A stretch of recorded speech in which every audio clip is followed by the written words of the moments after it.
how would you characterize the difference in the energy between the first half and the second half? You guys brought? I mean, we just made a few more shots in the second half, and we're just more resilient. You know, gravitating towards the people that we needed to be worried about.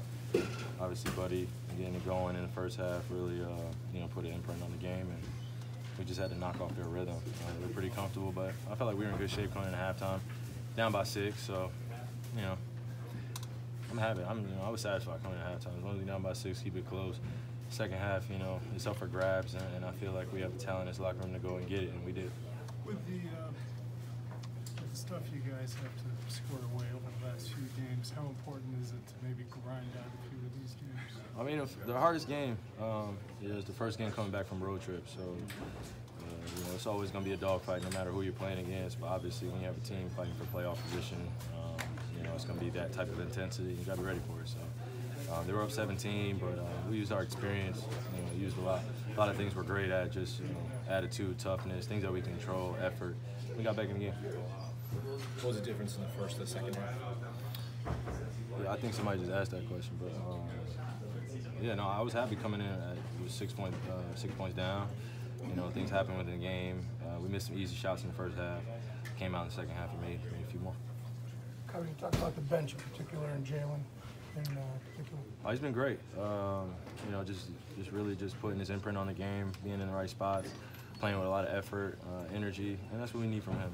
He showed a lot of glimpses of that last year, even the year before his rookie year. You know, we just need him to stay consistent, be who he is, and the rest of us will fill in our spots. How important is it, Kyrie, this time of year to have games like this where you've got some basketball adversity out there? You're down. That's not adversity. Don't. That's not adversity. No, hell no. No, nothing's compared to being down 17 in the playoff.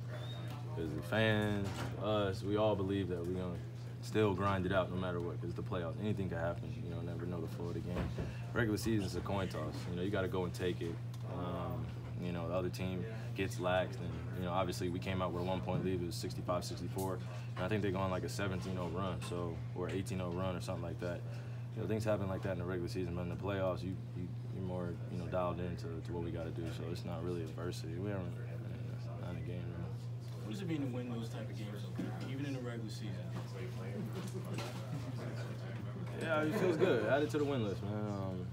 You know, not really. Are you trying to say it's a battle or something like that? No, or get tested? It's not the typical way that you win it. You've got to do some things that you normally don't have to do because the game's closer. So yeah, I mean, but they made it also tough. You know, how fast they went up and down the court. You know, our transition defense, missed shots in the beginning of the third.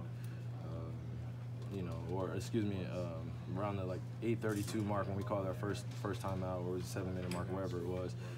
You just gotta battle through. You know, just stay the course. You know, just stay aggressive, stay tough. Make sure that, you know, we're not putting the game in the refs' hands or putting the game in anyone's hands. We just gotta go and take it, and I think that we did. By the way, Kyrie, Zion Williamson is wearing your shoes tonight. He scored 21 points in the first half. He's perfect from the field. Your thoughts just on him wearing your shoes? First game back for Duke. He's a talented player, so I think we expect great things out of him. I don't think the shoes really make a difference, but you know, I think that I'm happy that he's in the Nike brand. I don't know. He's a special player, so I'm just happy that he has some shoes that kind of that won't deteriorate over time. You know, he was really comfortable in the PGs, and you know, he's probably worn a little bit too many times, or you know, whatever the case may be. I don't know the exact thing, but you know, I'm just happy he's out there healthy and playing. That's all I care about. I don't care what shoes he's in, as long as he's in the Nike brand. Plug. Kyrie, we haven't talked to you since the Westbrook issue. What's your take on the fans? What they can say, what they can't say? I haven't seen the video. What happened? Well, he said the fan told him that get down on your knees like you usually do. And Westbrook threatened him and then threatened his wife. Got fined and the guy got banned from Utah. What is your take on? You've had an issue with fans last season. Yelling out something. Yeah. What's your take? Yeah, it's funny, man. It's just funny because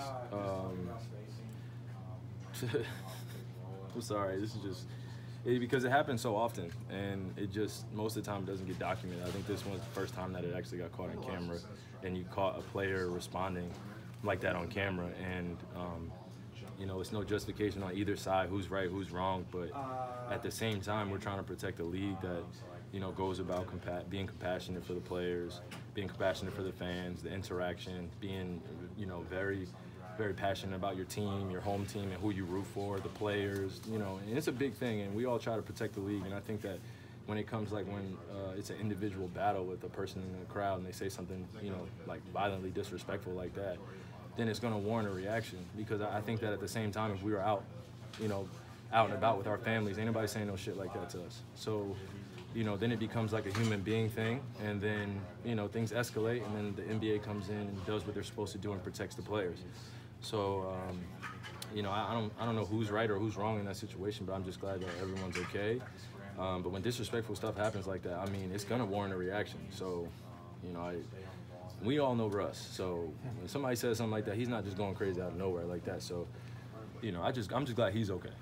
You know, fans would say I've heard so many things over my career, and you know, just this one time it got documented by somebody, and you know, yeah. Have you heard something racial before? Well, I've heard it all, man. Like Utah, and, you know, Phoenix, and California, however you want to go. Like, fans are going to be passionate about their teams, but that's just taking it too far. And then on top of it, in Utah, the fans are right on top of you, so their fans are like literally in the bleachers. Like, it's sitting right next to you on your bench, and you know, I don't really mind the fan interaction, but not while I'm at work and you're trying to get me to go, because I would come to let me come to your office and yell in your ear like that. You know, that's the same thing I you know, value, is just the respect thing of the game and people's professions.